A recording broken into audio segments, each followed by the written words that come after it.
أعزائي هذا المريض تشوفون عنده أكثر من مرض، لكن الشيء طبعا هذا عنده هنا geographic atrophy، هذا التنكس البقعي age-related macular degeneration with geographic atrophy. بس اللي صار عنده طبعا الضغط مالته لما اجاني كان ضغط الجسم مالته 170 واني حكيت وياه ويدخن، وصراحة اتصور مهمل بهالمواضيع.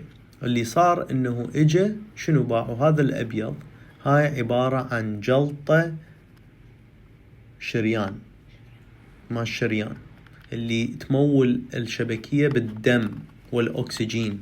فهذا الابيض تشوفون هنا هذا كل منطقة الجلطة.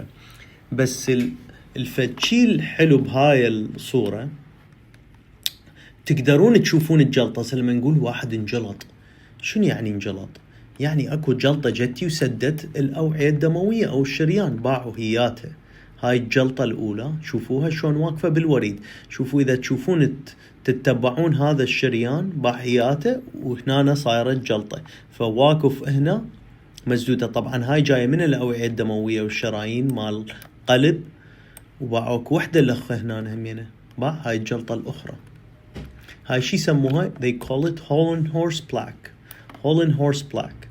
فخطية صارت عنده، هو عنده مرض بالشبكية كان دا يضرب أوبر، وأيضا عنده صارت مشكلة تجلط في الشبكية.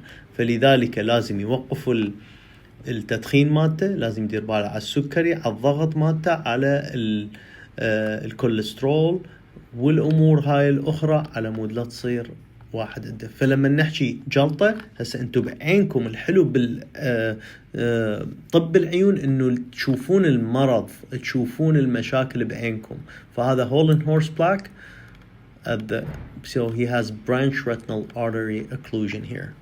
وهاي another one. So this is called the shower of Hollenhorst plaque.